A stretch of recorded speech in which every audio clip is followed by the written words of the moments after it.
పవిత్రమైనది, పక్షపాతమైనను వేషధారణైనను లేనిది అయి ఉన్నది. ఏంటంటే ఇవన్నీ కూడా పై నుండి వచ్చేటువంటి జ్ఞానం, దేవుడిచ్చేటువంటి జ్ఞానంలో ఇలాంటి గొప్ప సంపద, ఇలాంటి ఆత్మీయమైనటువంటి మాటలు చూడండి. మొదటిది ఏమన్నాడు? పవిత్రమైనది. మన హృదయాలు ఎలా ఉండాలి? దేవుడు తెలుసుకున్న తర్వాత మా పాపాలన్నీ కూడా చూడండి. కాబట్టి మనము కూడా మన జీవితాన్ని, హృదయాన్ని దేవునికి సమర్పించుకుంటే దేవుడు మనకు జ్ఞానం ఇస్తాడు, తెలివిస్తాడు, వివేచన ఇస్తాడు. మొదట పవిత్రమైనది అంటున్నాడు. కాబట్టి పవిత్రమైన హృదయాలు ఇస్తాడు. ఈ హృదయాలు కల్మషం లేకుండా దేవుని సన్నిధిలో పవిత్రమైనటువంటి హృదయాలు దేవుడు ఇస్తాడు. ఆ జ్ఞానం ద్వారా మనం సంపాదించుకుంటాం పవిత్ర హృదయాన్ని. రెండవది సమాధానకరమైనది. సమాధానం అందరితో ప్రేమ సమాధానం కలిగి ఉండదని దేవుని యొక్క పరిశుద్ధ జ్ఞానం మనకు తెలియదు.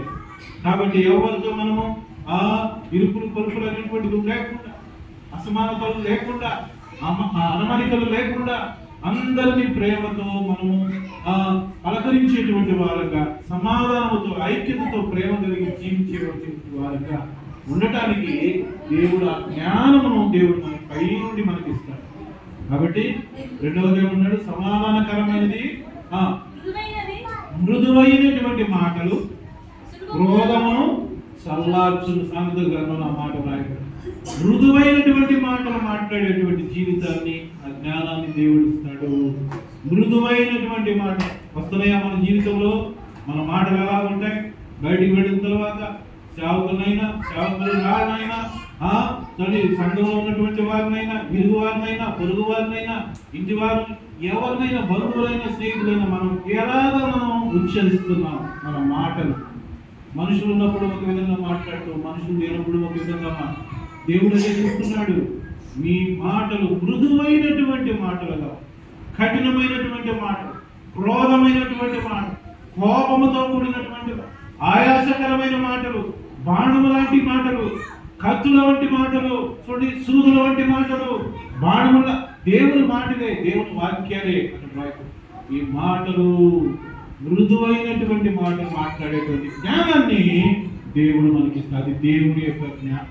కాబట్టి మన జీవితంలో కూడా అవి నేర్చుకోవాలి. వాక్యం విన్నప్పుడు తర్వాత దేవుడు లోబడినటువంటిది. చాలా మంది లోబడరు, దేవుని మాటకు లోబడరు, దేవుని వాక్యానికి లోబడరు, పెద్దలకు లోబడరు, దేవుని సేవకులు లోబడరు, ఇలా ఎవరు చెప్పినా లోబడరు.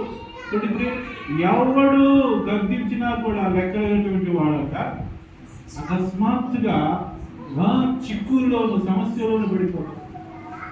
సామెతలుగాను నా మాట బయలుడు. గమనించండి ప్రియులారా, లోబడే హృదయం కావాలి. లోబడే జీవితం ఉంటే దేవుడు ఎప్పుడు కూడా ఆశీర్వదించడానికి ఆయన హస్తం ఎప్పుడు చాచి ఉంటాడు. ప్రతి ఒక్కరు చూస్తాడు. దేవుడు లోబడతాడా? నా బిడ్డ ఈ తల్లి లోబడుతుందా దేవుని మాటకు? నా వాక్యానికి లోబడుతుందా ఈ సహోదరి? నా వాక్య ప్రకారంలో జీవిస్తున్నాడా ఈ సహోదరుడు? దేవుడు అదే. ఈ లోకంలో దేవుడి జ్ఞానం ఏంటంటే దేవునికి లోబడటం అనేటువంటిది మనం నేర్చుకోవాలి. ఇదే ప్రభువు ఇచ్చేటువంటి జ్ఞానం. రెండవది కనికరముతోను మంచి ఫలములతోను నిండుకున్నది. చూడండి, కనికరము కలిగి ఉంటారు ప్రతి ఒక్కరు. చూడండి, ఎలాంటి ఎవరైనా బలహీన వచ్చినా, క్యాన్వాడ్ వచ్చినా, ఏదైనా చేతిలో చదువుతున్నట్టు వెంటనే వారికి సహాయం మనకున్న దాంట్లోనే. ఆ కనికరము కలిగినటువంటి హృదయం మనం నేర్చుకోవాలి. ఎంతో మన కోసం, మన బిడ్డల కోసం సంపాదించుకుంటాం, దాచిపెట్టుకుంటాం, ఎంతో. కానీ అవన్నీ లేకుండా ఇవి ఏదైతే పేదలను కనికరించువాడు యెహోవాకు అప్పించువాడు. ఆ మాట ఎంత ఎంత దేవుడికి అప్పించేటువంటి వాడు ఎవరైనా ఈ లోకంలో ఉన్నారంటే వారే. ఎవరన్నా పేదలను కనికరించు దేవుడికి అప్పించడం ఎంత గొప్ప మాట రాయబడి ఉందో. కాబట్టి పేదల విషయంలో కనికరము కలిగి మనం ఉంటాం. ఆ కనికరము కలిగిన పదము ఎవరిస్తారు? దేవుని యొక్క జ్ఞానము. ఆ జ్ఞానం ఆ దేవుడిస్తారు.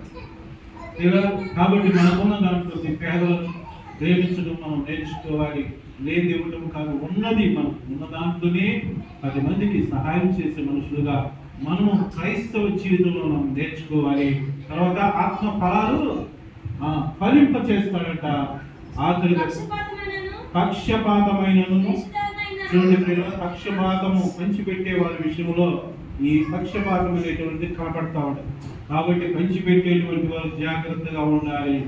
ఫలాలు పెంచేవాళ్ళు కానీ ఏదైనా కూడా సంఘంలో పంచిపెట్టేటువంటి వారు మాత్రం పక్షపాతం అనేటువంటిది ఉండదు.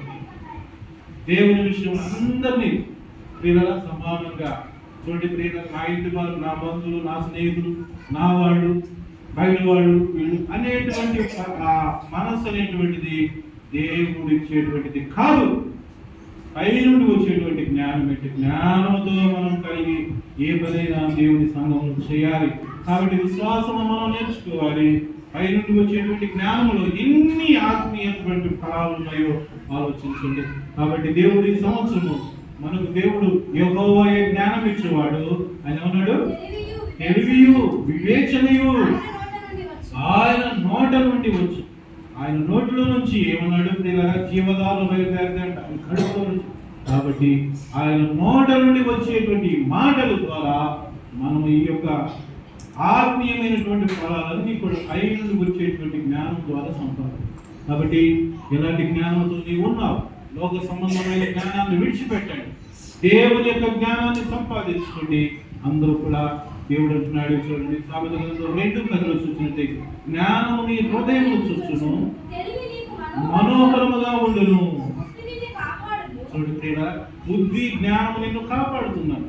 ఒక సమయంలో నీ డబ్బు నిన్ను కాపాడుతు, కానీ నీ జ్ఞానమే, నీ వివేచనే, నీ యొక్క ఆలోచనే, దేవుడిచ్చేటువంటి జ్ఞానం ద్వారా నీవు రక్షింపబడతావు. అది మనం నేర్చుకోవాలి. కాబట్టి మనము సామెతల గ్రంథం 8:12 చూసినట్లయితే, నా నోటి మాటలన్నీ నీతి గలవి, వాటిలో మూర్ఖత అయినను కుటిలత అయినను లేదు. చూడండి, నా నోటి మాటల్లో నీకున్నదంటే. కాబట్టి దేవుని యొక్క మాటలలో అది ఎంతో నీతి మనకు దేవుడు కలుగజేస్తాడు. కాబట్టి దేవుని యందు భయభక్తులు కలిగి ఈ యొక్క నూతన సంవత్సరంలో పై నుండి వచ్చేటువంటి జ్ఞానమును మనం దేవుని సన్నిధిలో సంపాదించుకోవాలి.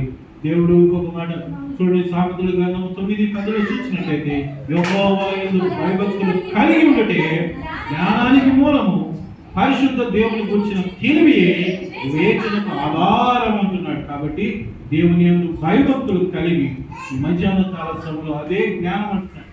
దేవుని యందు భయం ఉండాలి, భక్తి ఉండాలి. కాబట్టి భయము భక్తి ఈ రెండే దేవుని యొక్క జ్ఞానాన్ని సంపాదించాలి. కాబట్టి ఏ జ్ఞానం కలిగి ఉన్నాం? దైవముల జ్ఞానం కూడా ఉందంటే ఆ జ్ఞానం మనకు అవసరం లేదు. ఈ లోకంలో ఉండేటువంటి జ్ఞానం అంతా కూడా దైవముల జ్ఞానం, కానీ పై నుండి వచ్చేటువంటిది దేవుని యొక్క జ్ఞానం. ఆ జ్ఞానం మనం అందరూ సంపాదించుకుందాం.